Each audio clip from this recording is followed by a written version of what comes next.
Tuhan punya kepentingan dalam hidupmu, Dia pasti pakai kamu. Amen. Yang kita kejar bukannya ketenarannya, bukan pemakaiannya. Wah, hebat loh. Pendeta itu doain orang dari buta melihat, dari tuli mendengar, hebat, keren, pengikutnya banyak. Itu gak boleh jadi apa yang kita kejar. Wah, saya mau seperti dia. Jangan. Harusnya yang kita cari tahu, kenapa Tuhan bisa pakai dia. Amen. Ada apa di balik semua ini? Kita harus belajar dari ketaatannya. Lihat harga yang dia bayar, apa yang dia kejar. Harusnya kita mengejar apa yang jadi kerinduan Tuhan buat kita. Kalau kita ngerti apa yang Tuhan rindukan buat kita, kita ketemu apa yang sebenarnya jadi kepentingan Tuhan dalam hidup kita. Dan kita lakukan itu. Saya kasih tahu, Tuhan pasti pakai kita. Karunia, kuasa, nama besar, ketenaran, kekayaan. Cuma alat Tuhan untuk pakai kita. Bukan itu yang jadi fokus kita. Amen.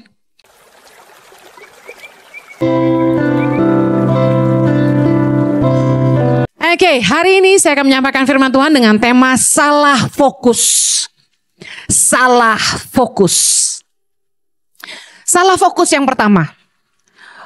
Orang mengejar pemakaian Tuhan, bukan kehendak Tuhan. Matius 7 ayat 21 sampai 23. Kita baca sama-sama. Bukan setiap orang yang berseru kepadaku, Tuhan, Tuhan, akan masuk ke dalam kerajaan sorga, melainkan dia yang melakukan kehendak Bapakku yang di sorga. Ayat 22. Pada hari terakhir, banyak orang akan berseru kepadaku, Tuhan, Tuhan, bukankah kami bernubuat demi namamu dan mengusir setan demi namamu dan mengadakan banyak mujizat demi namamu juga. Pada waktu itulah aku akan berterus terang kepada mereka dan berkata, aku tidak pernah mengenal kamu, enyahlah daripadaku, kamu sekalian pembuat kejahatan. Orang mengejar pemakaian Tuhan, padahal harusnya mereka mengejar kehendak Tuhan. Saya percaya kalau Tuhan itu punya kepentingan dalam hidup kita, Dia pasti pakai kita. Katakan amin. Dulu saya berpikir, saya pengen bikin bisnis yang bisa mensupport pelayanan Yayasan Tangan Pengharapan. Tukar pikiran dengan salah satu leader di Impact Community Indonesia.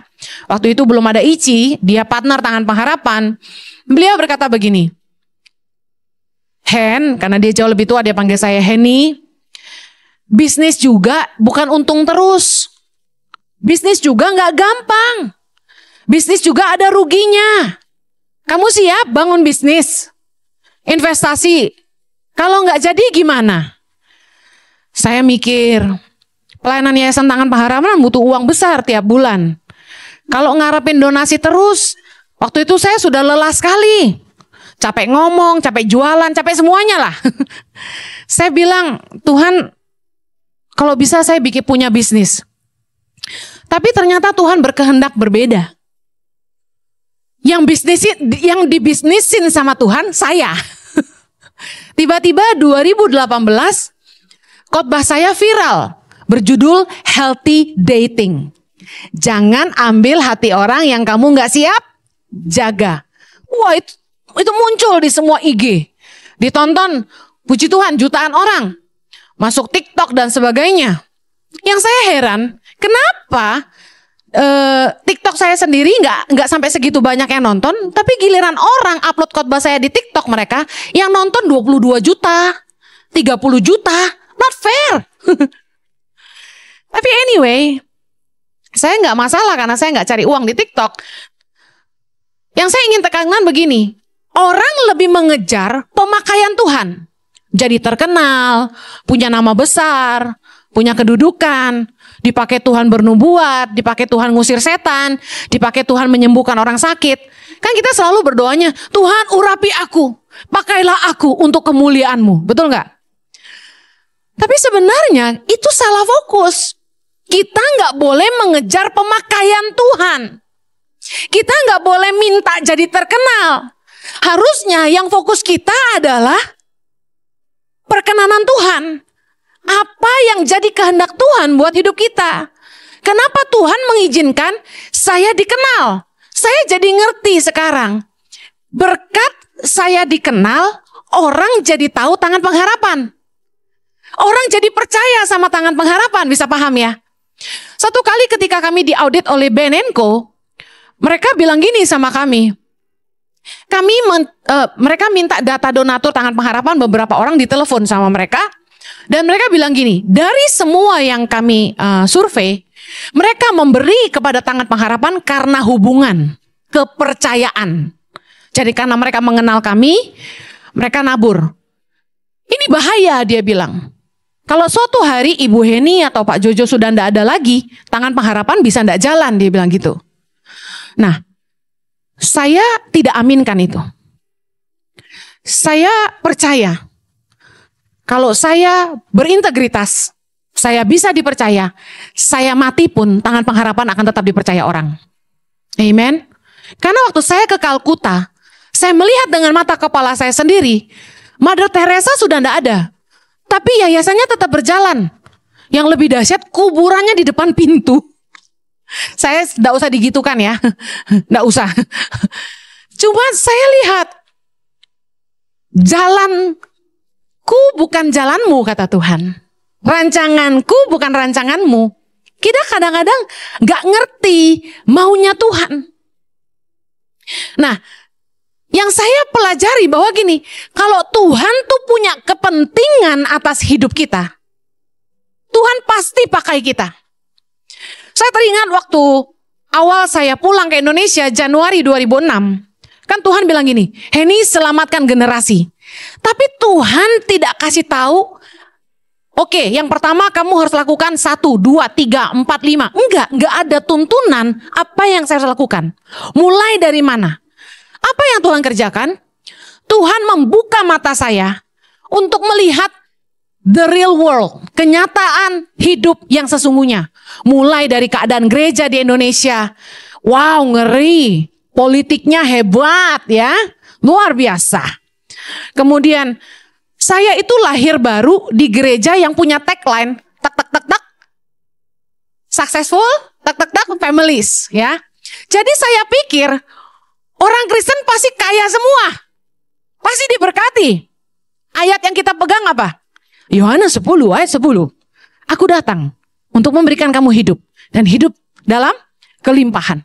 Ternyata waktu saya pulang ke Indonesia, saya menemukan banyak orang Kristen susah. Banyak orang Kristen miskin. Dari situlah saya mendapat pewahyuan khotbah tentang iman tidak mendiskon kerja keras. Bahwa meskipun kamu berdoa, meskipun kamu puasa, tapi kalau kamu malas, gak bisa dipercaya, kamu tetap miskin. Kamu mau doa dalam nama Yesus pun, kamu tetap susah. Karena iman itu disertai perbuatan, bukan perkataan. Katakan amin.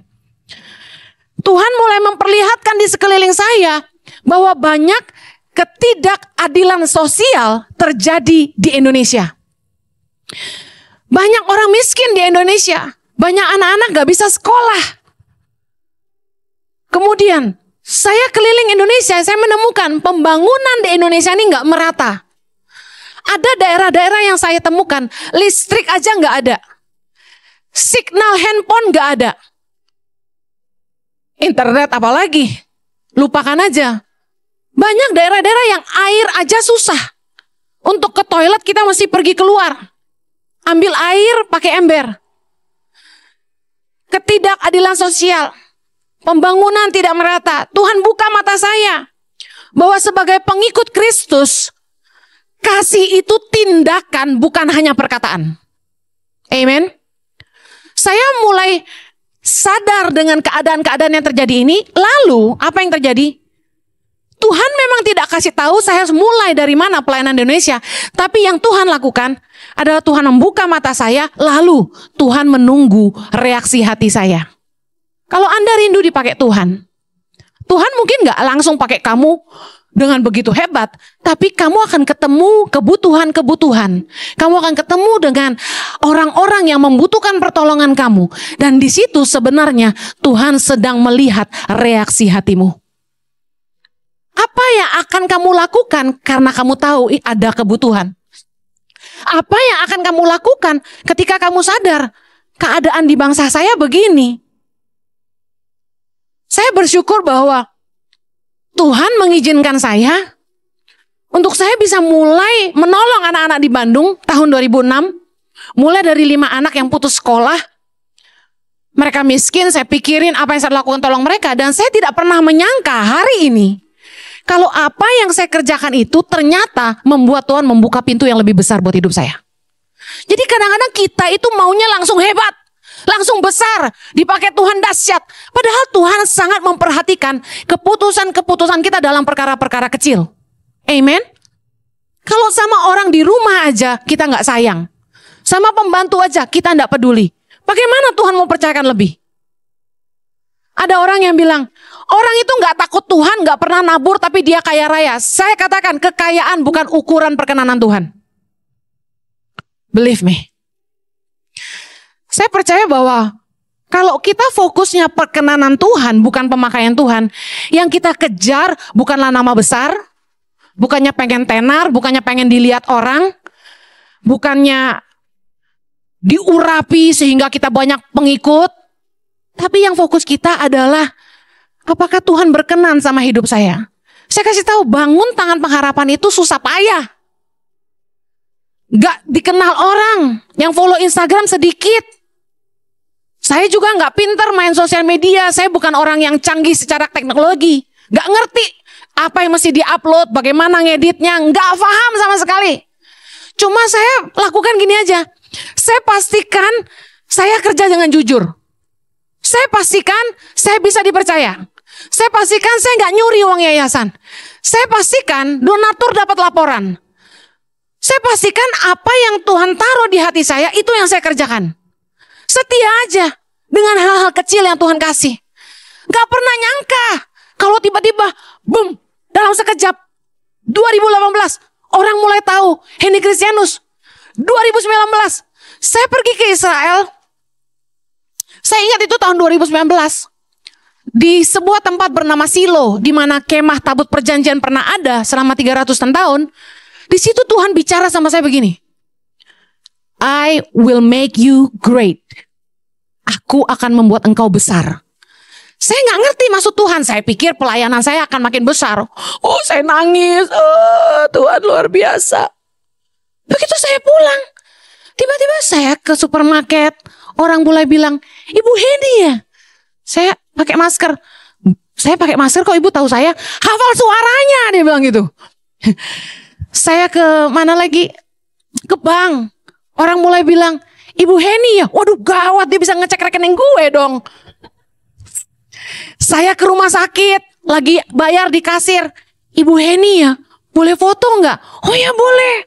Lagi makan BPK, ngerti BPK? Yang bikin bahagia lah. Duduk. Itu kan orang Batak semua rata-rata yang makan kan? Orang Batak kan rata-rata Kristen. Gua makan diliatin orang. Kanan kiri liatin. Terus ada bapak-bapak yang sampai nyamperin ke meja, berusaha mencuri pandangan saya. Saya udah tahu dia mau ngapain ya. Gue gak lihat, gue makin begini. Mau ngapain? Wah, merasa gak aman, mulai gak aman.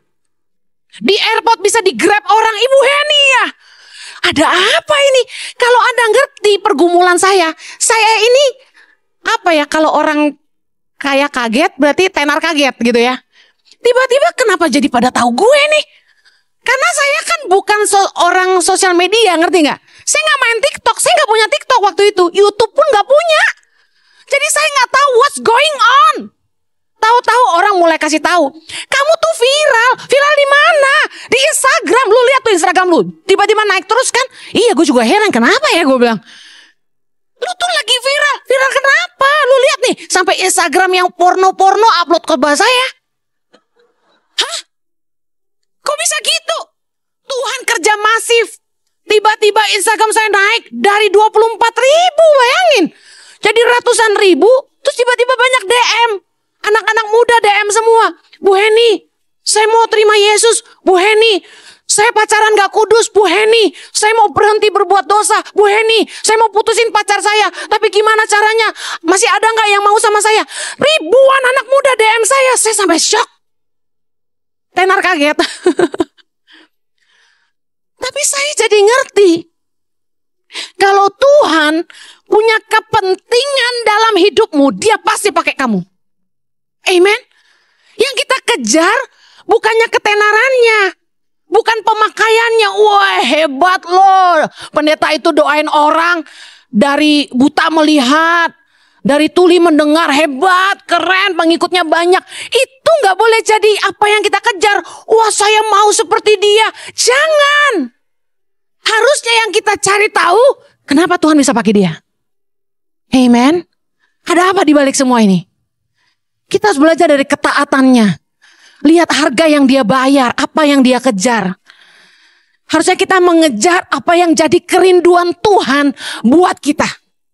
Kalau kita ngerti apa yang Tuhan rindukan buat kita, kita ketemu apa yang sebenarnya jadi kepentingan Tuhan dalam hidup kita. Dan kita lakukan itu. Saya kasih tahu, Tuhan pasti pakai kita.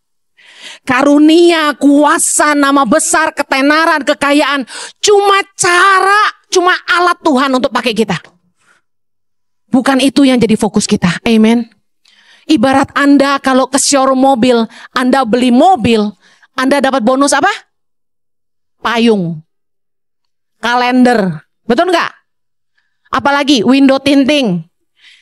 Semua nama besar, pemakaian, kuasa, karunia, kekayaan, cuma bonus, aksesoris yang Tuhan kasih.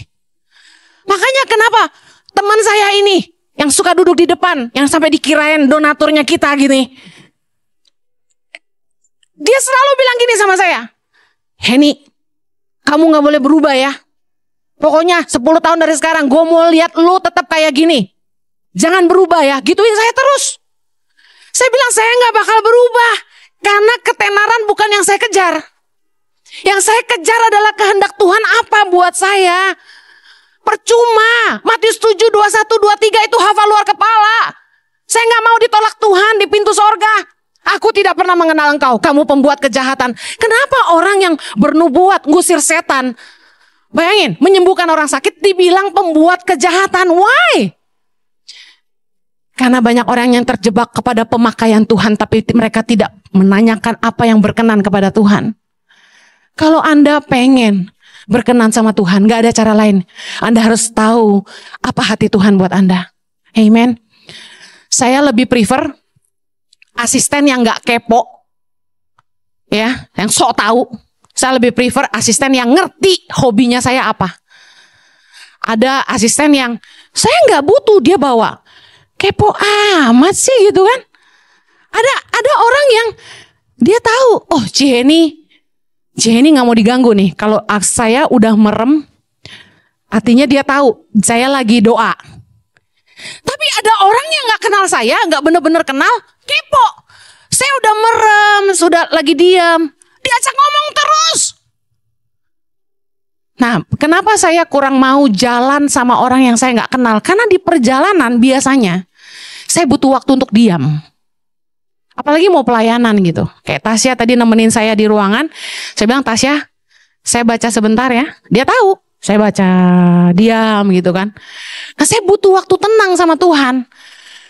Satu kali saya mau pelayanan, saya diantar sama suami istri yang tidak dekat dengan saya. Tapi mereka ngefans ceritanya. Mereka temani saya pelayanan. Di jalan itu saya kurang tidur. Perjalanan sibuk sekali, saya cuma tidur 5 jam. Semalam saya cuma tidur 4 jam. Saya bilang sama dia gini, saya istirahat ya. Saya tak merem sebentar, saya bilang. Terus saya bilang, rahang saya sakit. Saya bilang, pegel kebanyakan ngomong. Emang enak khotbah? Pegel tahu. Karena biasanya saya diam. Jadi kalau kebanyakan ngomong saya pegel gitu loh. Nah saya bilang, rahang saya pegal, saya mau diam. Oke? Oke, mereka bilang. Terus saya rebah begini di mobil, didiam. Terus saya berdoa, Tuhan nanti mau ngomong apa. Nanti saya khotbah, Tuhan mau ngomong apa. Lagi gue diem gini. Ciheni biasa sukanya apa? Ngomong terus. Sampai 1 jam gak kelar-kelar. That's it, saya gak istirahat. Nyampe tempat pelayanan, saya capek secapek-capeknya. Sampai orang liatin saya, kenapa Ciheni capek begitu? Lu bawel sih. Nah sih, saya aja, orang kan harusnya lihatnya gini, Orang udah baik mau nganterin lu, orang udah baik mau nemenin lu pelayanan, masa lu gitu kan? Itulah gambaran kenapa Tuhan tidak berkenan sama orang-orangnya. Kan aku bernubuat demi namamu, aku ngusir setan demi namamu, kesannya untuk kemuliaan Tuhan. Aku kan nyembuhin orang sakit demi namamu. Kok Tuhan marah sih? Soalnya kamu kepo. Kamu gak melakukan yang Tuhan suruh. Siapa yang gak mau terkenal? Coba. Ada di sini yang tidak mau terkenal, angkat tangan. Kita bohong lagi kalau bilang gini. Aku gak mau tenar kok. Tapi kalau masuk mata Naswa boleh lah. Come on. Kita gak boleh salah fokus. Bukan ketenaran, bukan kekayaan, bukan kuasa, bukan nama besar, bukan karunia yang kita kejar. Tapi kita kejar kehendak Tuhan dalam hidup kita. Yang mau katakan amin. Yang berikutnya, apa yang salah fokus? Salah fokus banyak orang adalah mengejar berkat Tuhan.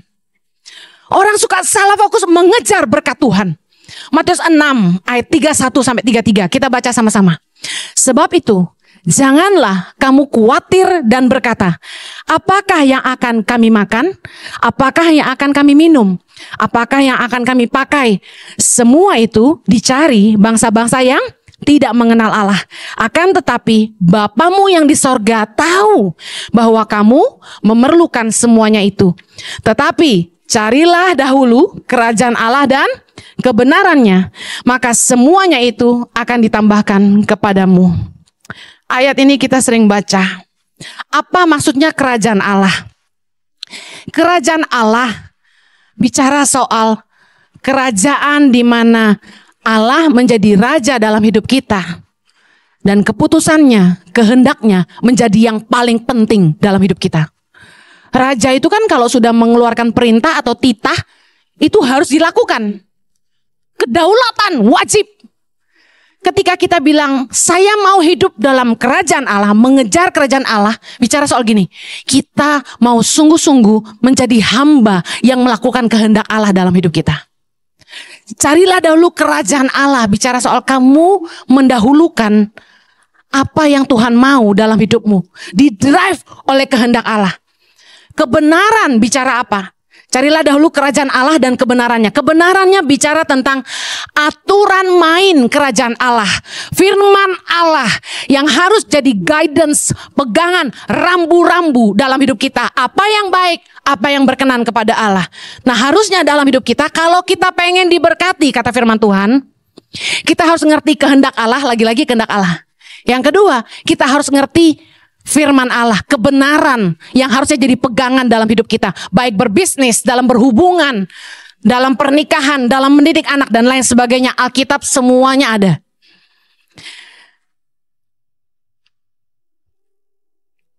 Seringkali kita salah fokus, yang kita kejar itu berkatnya Tuhan. Firman Tuhan berkata gini, carilah dahulu. Berarti yang harus kita utamakan, apa yang jadi kehendak Tuhan, kebenarannya, bagaimana kita mengerjakannya, bagaimana kita menjalankan hidup kita. Lalu janji firman Tuhan gini, semuanya akan ditambahkan dalam hidup kita. Fokus kita harusnya bukan berkat, tapi yang pertama hidup takut akan Tuhan. Mazmur 128 ayat 4 berkata begini, sesungguhnya demikianlah akan diberkati orang laki-laki yang takut akan Tuhan. Katakan amin. Wanita-wanita yang belum menikah angkat tangan. Saya mau bilang gini, jangan cari laki-laki lihat harta, lihat wajah. Cari laki-laki yang takut akan Allah. Karena orang yang takut akan Allah dari dompet tipis jadi dompet tebel. Karena janji firman Tuhan diberkati orang laki-laki yang takut akan Tuhan. Amen. Cari orang laki-laki yang takut akan Tuhan. Meskipun hari ini mungkin dia nge-grab, tapi karena dia takut akan Tuhan, dia akan punya Grab. Apa sih? Masa dia yang punya Grab gitu ya? Amin dong. Waktu saya nikah sama suami saya, dia nggak punya apa-apa. Orang tuanya biarin dia mandiri. Waktu mau nikah, pacaran, gaji sebagai full timer gereja kecil sekali. Apa yang mau diharapin coba? Makan aja susah. Kadang-kadang kita bagi dua, ya beli sandwich bagi dua, ya kan, makan pizza bagi dua. Karena di Australia ada yang Tuesday night pizza cuma $5 sebox bagi 2. Pacaran sama gue mau murah banget lah. Jojo gak pernah beliin saya apapun karena kami susah. Full timer gereja. Ngarepinnya cuma dari PK. Gak boleh kerja kan? Udah dikontrak mati dari Senin sampai Minggu gitu. Udah terima pasrah. Tapi saya gak pernah khawatir. Saya percaya Tuhan pasti memberkati kami. Karena saya lihat di dalam hidup suami saya, calon suami saya waktu itu, dia hidup takut akan Allah. Dia pegang firman Tuhan. Dari gak punya apa-apa, dia bisa kasih saya apa-apa. Luar biasa. Jojo bukan laki-laki yang kaya. Kami nikah aja sederhana. Saya tuh kesel sama anak muda. Gak mau nikah kenapa? Belum ada uang buat pesta. Ngapain? Emang kalau lu buang duit sekebon dalam satu malam, balik? Enggak. Rugi malah iya. Saya lihat Jojo. Ini biar pembelajaran buat yang jomblo supaya jangan mata duitan. Ya. Lihat firman Tuhan. Diberkati laki-laki yang akan takut akan Allah. Amen. Jojo enggak pernah kasih saya sesuatu yang mewah. Enggak. Tapi saya enggak kejar itu. Saya siap susah. Waktu mau nikah, saya sampai ganti make up saya. Para netizen yang udah pernah dengar pasti tahu. Dari Shiseido jadi Haselin Snow. Tahu Haselin Snow? Yang tutupnya kuning itu. Dulu dipakai muka putih loh ya. Oh, jangan gitu, tetap bagus ya. Saya siap susah karena jujur, apa sih yang diharapin dari pendeta? Saya gak pernah tahu kalau jadi pendeta di Indonesia tuh bisa kaya. Beneran. Benar. Gak bohong. Saya lihat Jojo takut Tuhan. Saya percaya Tuhan pasti memberkati dia. Kami mulai dari nol, bahkan minus. Nikah sederhana, sumbangan dari mana-mana, ya ampun. Tapi saya kasih tahu, di dalam kesederhanaan kami, Tuhan memberkati Jojo luar biasa. Di dalam pelayanan, kami bisa diajak Tuhan keliling dunia. Kami bisa ke Eropa 2 kali ya sayang ya. Dijemput orang pakai BMW, diajak keliling Europe. Gini, gue udah ke Italia loh. Udah ke Switzerland loh. Meskipun cuma ngantongin duit 200 euro Bapak Ibu. 200 euro doang punyanya. Saya bilang gini, sayang, ini udah sampai Belanda ya? Iya. Ini Eropa ya? Iya. Saking gak pernah pergi kan kampungan. Saya bilang, dari sini ke Paris berapa lama? Dia bilang 5 jam naik mobil. Terus saya bilang, Paris yuk. Impian semua perempuan. Paris yuk Jo. Terus dia bilang, mahal kali Hen. Terus saya search, naik kereta berapa, naik bus berapa. Kesian amat tau gak? Saya sedih. Yang termurah pun masih mahal. Duitnya gak cukup. Cuma 200 euro. Saya inget banget tuh. Akhirnya udahlah. Kita khotbah aja. Kita pelayanan aja kata suami saya. Kita khotbah di satu gereja. Deng. Pulang pelayanan. Tiba-tiba ada ibu-ibu samperin saya. Seses. Ik dengar Yip mau ke Paris.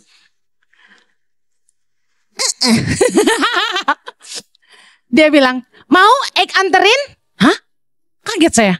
Anterin? Maksudnya gimana Bu? Saya Supirin. Lihat suamiku. Boleh Bu, boleh gitu ya. Anda tahu? Dibayarin perjalanan, dibayarin hotel. Tapi pas makan tahu diri, bayarin, gesek kartu kredit. Kan gak ada duit. Tuhan tuh baik luar biasa. Mulai dari Singapura kami pelayanan. Cuma punya duit 200 Sing dolar. Heran tuh angka kenapa 200 terus. 200 Sing dolar di kantong. Begitu sampai airport kan naik taksi. Ampun, lagi prime hours. Mahal benar 28 dolar. Gua hitung tuh 200 kurang 28. Nah lo, kita berapa hari di sini Jo? Seminggu. Nah lo, udah kepake segini. Pulang pergi kan berarti kurang lebih 50-an dolar. Dah, kita cuma cukup 4 hari di sini, gue bilang. 200 sing. Udah tenang aja, Tuhan menyertai. Kami khotbah. Saya khotbah dalam bahasa Inggris. Karena suami saya khotbah bahasa Inggrisnya masih I know you can see. Jadi saya yang khotbah kalau di luar negeri. Deng deng deng deng deng Singaporean. You know lah I speak what ya kan gitu. Ngomong. Udah gitu saya bercanda, saya lancar ngomong Inggris. Jadi terus saya khotbah, selesai persembahan dikasih. Malam pertama tuh. Pendeta tuh nasibnya kasihan amat yang nungguin amplop, gue bilangin. Jadi begitu pulang dikasih amplop, saya buka. Set, mau bayar taksi soalnya. Banyak loh duitnya. Gue hitung, siji loro telu papat limo. 1.000 ceceng Singapura dolar. Amazing. Amazing. Tuhan tuh keren banget. Jangankan taksi. Gue makan di food court sana dan sini. Food court aja. Iya kan? Terus bisa beli oleh-oleh. Yang dipikirin tuh staff full time. Beliin sepatu, beliin apa. Yang kitanya mah gak beli apa-apa. Beliin anak-anak coklat. Tuhan tuh cukupin luar biasa. Saya kasih tahu, bahagia hidup orang takut akan Tuhan. Amen. Anda mungkin gak punya harta limpah-limpah. Tapi kalau Anda takut akan Tuhan, berkat Tuhan menyertai Anda senantiasa. Amen. Orang tuh bisa pergi ke Paris butuh berapa duit, saya tanya. Saya tanya sama koko saya yang bolak-balik ke Paris. Kok, kalau mau ikut ke Paris mesti punya duit berapa? Dia bilang paling enggak 10.000 US dollar, dia bilang. 10.000? Golek endi aku? Gak bisa, saya bilang. Tapi Tuhan tuh dengan 200 euro kami keliling Eropa. Ada di sini yang bisa ngelawan saya? 200 euro saja. Bit. Ada? Bersama Tuhan tidak ada yang mustahil. Diberkatilah orang laki-laki yang takut akan Tuhan. Jangan kejar berkatnya, takutlah akan Allahnya. Firman Tuhan berkata dalam Mazmur 112 ayat 1. Haleluya.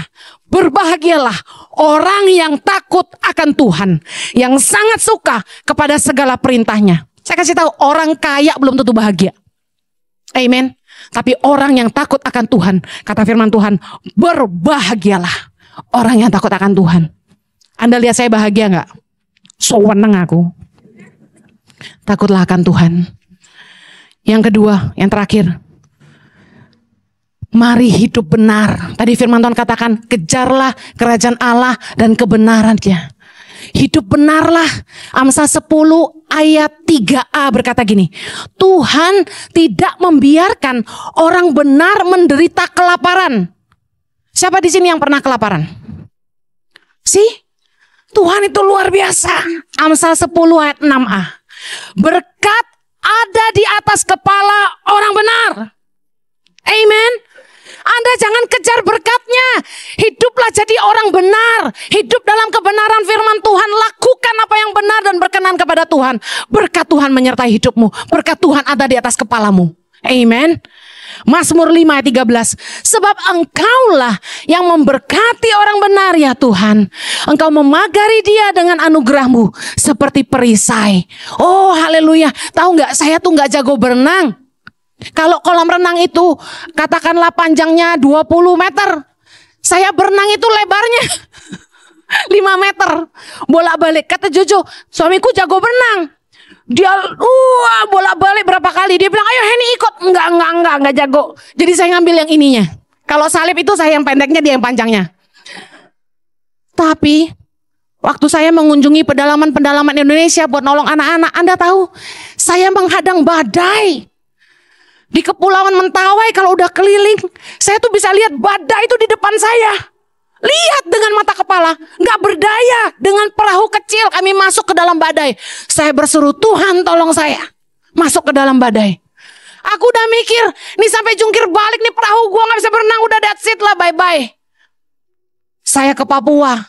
Anda tahu, perjalanan itu kalau dengan perahu nelayan 6,5 jam. Kita bayar 4,5 juta, kita nyebrang itu 3,5 jam. Panasnya minta ampun. Ombaknya dung gitu. Saya naik gitu. Wah, saya berdoa, bahasa roh terus. Doa terus. Tuhan, aku gak bisa berenang loh. Tuhan, cepat sampai dong. Aku gak bisa berenang ini. Aku mau pulang lihat anak-anakku loh Tuhan. Aku mau selamat loh. Doa terus sepanjang jalan saudara. Karena Udah berkali-kali setahu saya perahunya pecah karena dihajar ombak dan tenggelam. Udah 3 kali. Baru-baru ini terjadi lagi. Nanti Anda akan lihat videonya sampai masuk Metro TV. Guru-guru kami tenggelam. Saya lihat mereka tenggelam tuh saya nangis. Kenapa? Penyertaan Allah. Kalau saya tenggelam, saya nggak dikasih pelampung lagi. Bayangin, saya ini dulu pelayanan keliling Indonesia ke pedalaman-pedalaman. Saking nggak punya duit, naik pesawat itu yang murah-murah. Sebelum Adam Air bangkrut, itu Adam Air pesawat saya. Sebelum Batavia Air tutup, itulah pesawat saya yang kecewanya jalan-jalan di dinding dalam. Karena nggak punya uang. Koko saya bilang gini, nyawamu tuh lebih berharga. Jangan ngirit-ngirit sampai kamu naik pesawat sembarangan kayak gitu. Saya mikir-mikir, iya juga ya.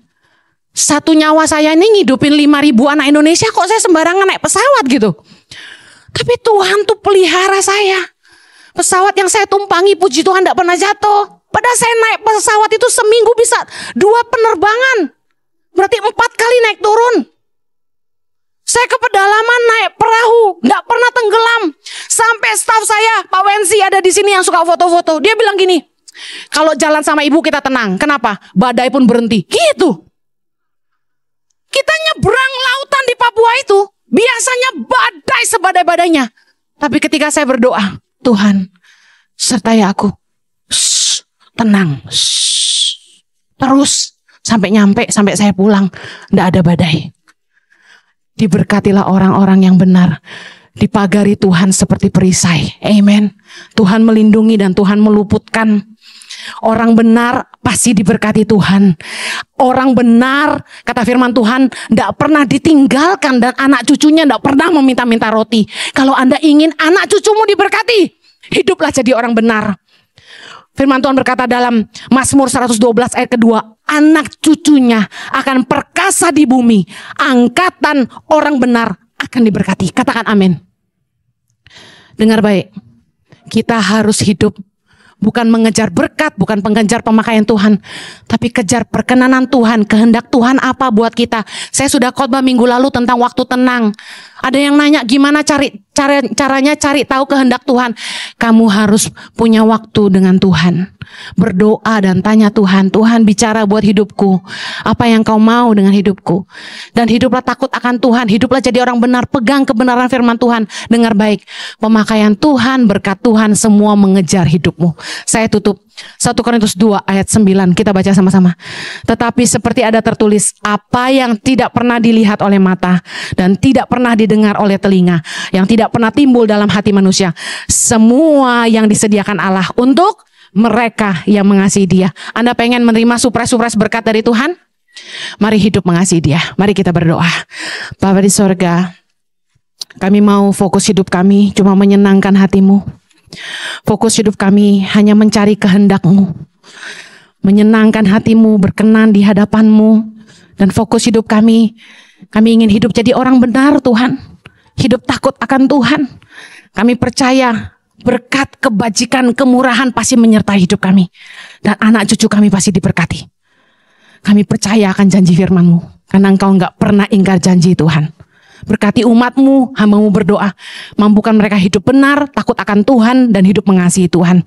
Di dalam nama Yesus kami berdoa. Yang diberkati Tuhan sama-sama kita katakan.